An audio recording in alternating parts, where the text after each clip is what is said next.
I am not the ultimate fisherman, but I'm getting there.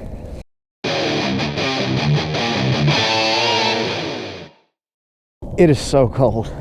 Oh my gosh. So yesterday, we actually had snow in Alabama, central Alabama of all places. I think even southern parts of the state got frozen. This horrible Arctic blast that's come through the south, it froze over Texas and Louisiana and moved on over into Alabama. It was a whopping 22 degrees this morning. The sun is absolutely blinding. Bluebird skies, post-frontal, freezing, wind out of the east, putting a pretty good chop on the water. Not the best of fishing days, but I gotta go while I can, because this afternoon it's actually supposed to cloud back up and gonna start raining on into the night and all day tomorrow. Fish have to eat regardless. No matter how cold it is, the fish are going to have to eat. They don't have to eat very much and they don't have to eat very often, but they still have to eat. All I have to do is put my bait in front of a bass while he's in the feeding mode. So today, water temps are 47 degrees. It's also pretty muddy today. We got maybe a foot of visibility, if that. And I'm basically gonna put in a little bit of time before I freeze to try and bring up at least one fish. If I could just catch one fish today, that would be exactly enough for me in this condition. Yeah, enough stalling. Let's get my thumb wet. Wow, camera's already almost dead. This cold is absolutely sapping my back. I've put in at Cooter's Pond today. I've paddled all the way across the pond, and I'm over here where Robert Trent Jones golf trail actually butts up against the river. My strategy today is not going to be very complicated. It's cold, it's muddy. I'm going to assume the fish are somewhat shallow due to the mud, but due to the sun, they're going to be holding close to cover. Water is cold. I'm going to assume the rocks are going to be their cover of choice.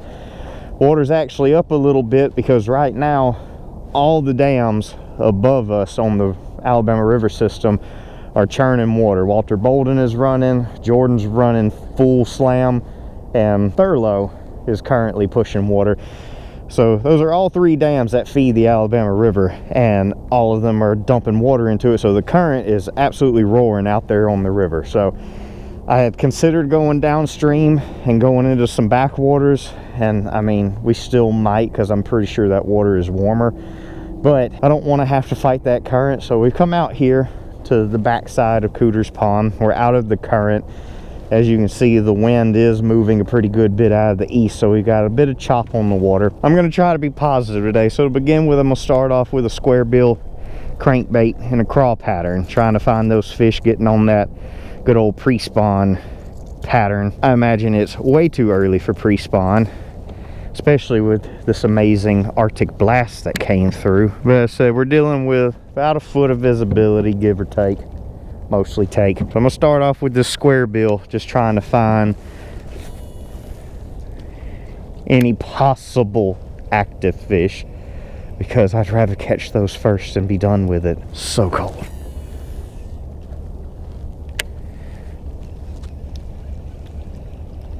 The positivity has quickly waned. We are now swapping over to the black and blue football jig. We're gonna fish it slow, and we're going to pick all of these rocks apart, maybe even this tree line, who knows. I'm just gonna throw until my thumb falls off, you know, because of frostbite.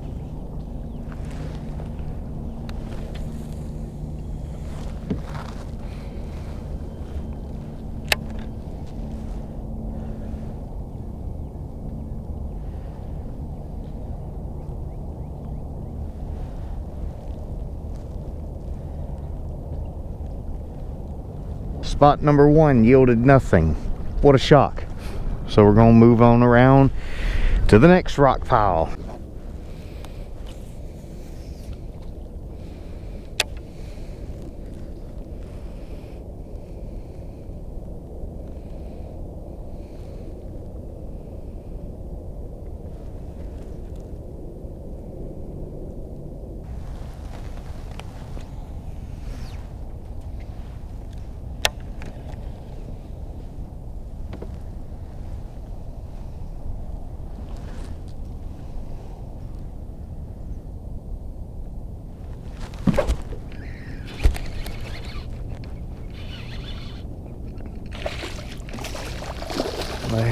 There we go.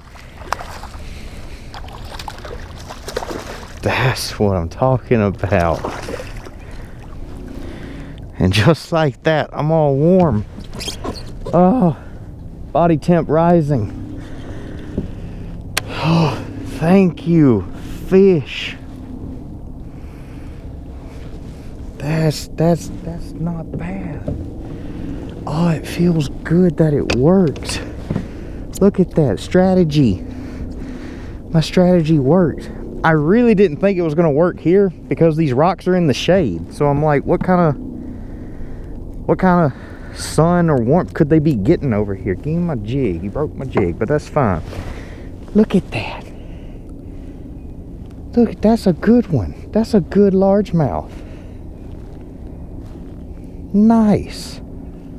Nice largie. He's peeing on me. Stop that. Well, there we go. Good old 2.5 pounder. Nice. I really did not have that high expectations coming out here because it was brutal cold this morning. The sun's been out here for a minute, so it's starting to heat up some.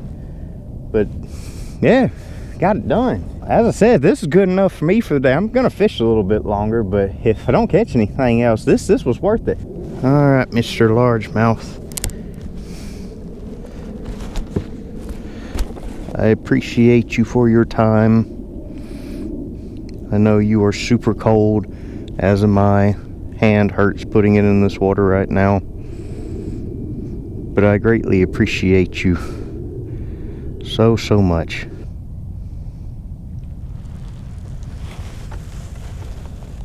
And there he goes, back where he came from. Cold water, and I've done drifted way off of my spot now. But hey, we did it. I caught a fish on a 22-degree morning. Oh.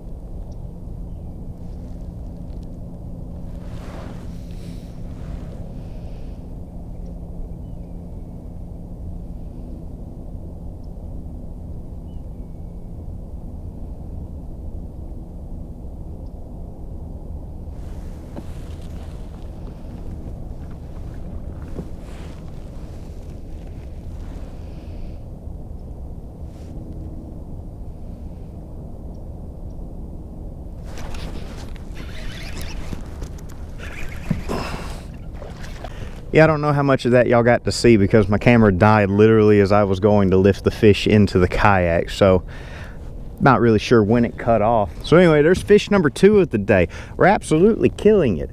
Way better than I thought we would be doing today. But hey man, I will take it. This one ain't near as big. This one's just like a little pounder, but you know, still fun. Thank you, fish. And he gone. Again, it was the same technique. I hadn't moved but like, I don't know, maybe 20 feet down the bank. Like it wasn't very far at all. So they're in here. And the setup I'm using today is a 7'6" heavy action extra fast rod paired with a 200 size Shimano Corrado, and I'm using 30-pound braid tied with a double uni knot going to a 30-pound monofilament leader. And then the jig is the Fish the Moment offshore jig by Jewel Baits. I believe it's a 5/8 ounce jig. It's pretty heavy. It's got these double wire guards on it so it does not get hung up very much. I've hung it up a couple times out here, but it's mostly been the head getting wedged in between the rocks, but it pops right out. And then for the trailer to match this black and blue color, I really only had one black and blue style crawl trailer. This is the Adrenaline Bug by X Zone.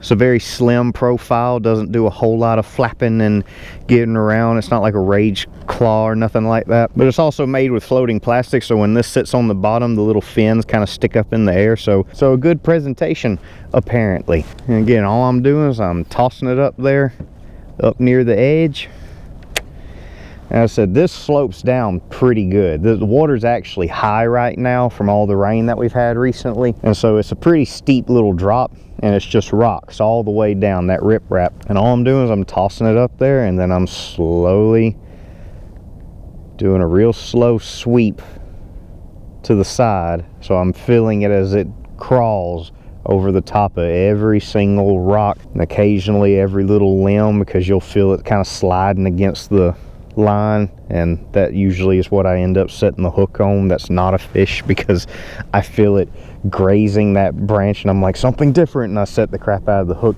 But both those fish hit around the same depth. As I said, around that, what I would guess is about 4 feet deep of working it down that slope.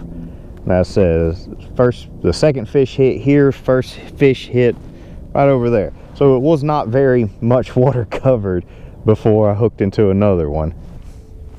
Look at it.